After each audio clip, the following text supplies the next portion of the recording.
Шарият чегинде той кандай болот? Мисалы кээде кыз жигит музыкасы жок, арак шарагы жок өткөрөлү десе дагы ата эне тараптан, туугандары тараптан ушундай эме болуп калат го.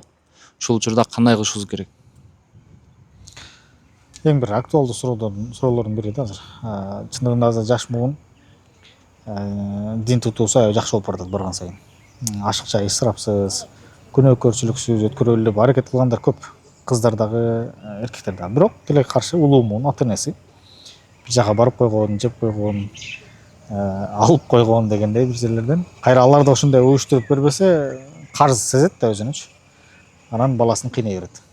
Ата энеси деле түшүнүп турат, бул нерсе кылбаш керек экен, бирок биз алып койгонбуз, жегенбиз, демек биз да ушундай кылайлы деген өзүнүн сезимдери менен кыйнай берет. Эмне кылыш керек? Эми бул жерде эң бир маанилүүсү бала ата эне кыз ата энени албетте каршы чыгып алар менен ызылдабай келишимге, түшүнүшүүгө барыш керек да.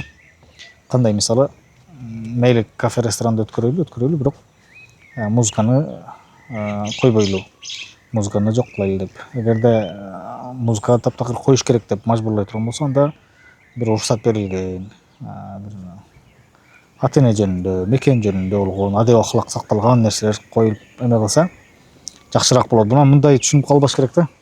Музыка коюлса уруксат экен деп ойлоп калбагыла. Бул дегени мүмкүнчүлүк болсо күнөөдөн азайтуу деген эле экеп да. Бул негизи музыка такыр колдонбогон. Айла кеткен. Айла кеткендеги иш колдонбой өткөрүш керек. Эми бирок той дагы траурдай өтпөш керек. Мындай бир кайгы кападагыдайчы. Бизде тойдо кээбирлер Куран кое алып атышпайбы?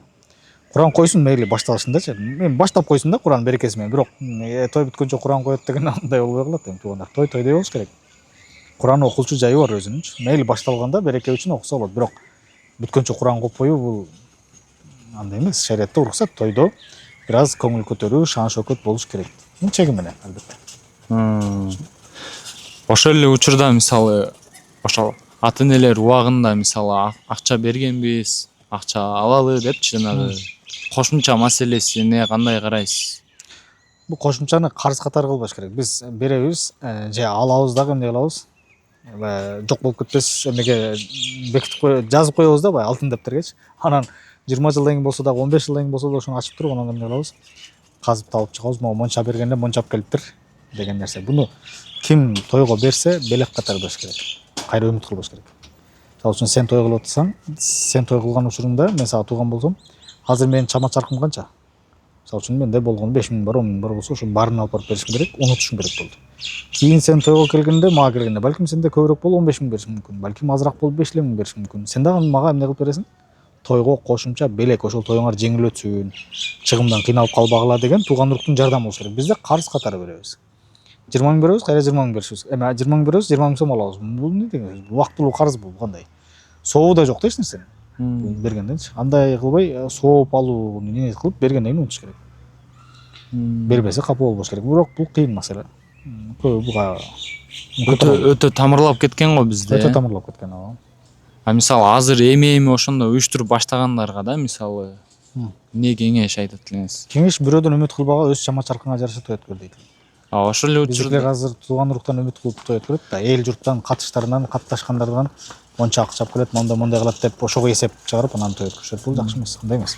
Эч кимден үмүт кылбай, канча мүмкүнчүлүгүң болсо ошого жараша эле той өткөрсөң кутуласың. Анан эл журттан келсе, ошону белек катары кабыл кыласың, кийин деле сенин көңүлүңдөн чыкканын алып барып бересиң. Ошондой жакшы болот. Канчалаган юбилейлер ушул тойго кошумча аркылуу кырылышкандар бар. Ызы чуулгондор бар. Ажырашуу коркунучу жаралат да аябай. Определенный бир сумма коюп алышат го. Ал туура эмес болуп калат. Мисалы $100. Буну көпчүлүк туугандарда ушундай негизи. Көпчүлүк юбилейлердө тууган арасында мисалы үчүн $100, жакшылыкка мисалы $100, анан жамандыкка дагы бир канча дегенде бир белгилүү сумма коюп алышат да.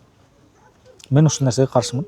Мен өзүмдүн айлана чөйрөмдөгү тууган уруктарда да ушул нерсе менен келишпестик болот. Мен айтам, дайым той кылсаңар, мен көңүлүмдөн чыккан алып барып берем. Мен той кылганда силер да көңүлүңөрдөн чыккан алып келгиле. Мен силерде мен $100 бердим да сен $50 бердим дебейм эч качан. Болсо бер $50. Болсо да $100 бер. Өзүң билесиң, анан көңүлүңдөн канча чыкса ошону бер. Анан бирок мен бергендей сен бер деген маселе жок да. Ушинтип туугандарга канча жолу айтып, бир аз жаман көрүлдү, ызы чуу болду, бир аз мындай келишпестик болду. Бирок ушул позиция эң туура. Ар ким берерде белек деп көңүлүнөн чыкканын бериш керек. мындай доллардагы өйдө ылдый түшүп кетет го, ошол моменттерде наразы болуп калышат. келишпестик болот да ооба. Мисалы үчүн сен мен бергенде баягы 43 болчу, азыр 80 болуп 90 кызычуулар көп болот бул. Мунун арасында дагы бир дагы кызык маселеси, аял менен күйөөсү урушат. Мен муну көзүм менен көрдүм. Сенин тууганыңа мончо бергенбиз, менин тууганыма мончо бердик. Көрдүңүзбү конфликт? Жөн эле нерв кетирип эмне кереги бар ызычууну ушунда. Ошондо мындай түшүнүш керек. Аял менен күйөөсү келишип алып, эме байбиче биз мындай кылайлы. Кыскасы сенин туугандарың болобу, менин туугандарым болобу, кимде той өткөрсө, ошол убакта эме социалдык абалыбыз, биздин финансылык абалыбыз кандай болсо, ошону алып барабыз. Балким сенин эмеңе тууганыңа азыраак барып калат, менин тууганыма көбүрөөк. Же тескери болуп сенин тууганыңа көбүрөөк берип калабыз, акчабыз жакшыраак болгон болот. Меники азыраак берип калабыз. Түшүнүшүп келишип алса болот да, бирок белгилүү сумма коюп алган, бул эмне карыз. Кадимги эле карыз туруп эч кандай сооп жок. Шарият жагынан дагы илин калуу моюнга карыз. Эми булар карыз катары беришпейт да негизи оюндачы. Ал жактан да тайып кетишет да. Анан бирок өздөрүнүн дилинде карыз катары эсептешет да кадимгидей. Күтөт ошону. Баягы дептерин карайт, мен мончо берген, булда мончо бериш керек дейт. Капа болушат кийин. Муну мындай ачык карыз дей албайбыз, бирок функциясы, эмеси, абалы, сыпаты карыз болуп атат да. Канча берсең ошончо алыпчы. Соо жок да bundan эч кандай. Сен бер, белектеп бер, ошол тууганым жакшы той өткөрүп алсын, бир салым болсун деп бер, унут. Соо аласың иншалла, жакшы болот.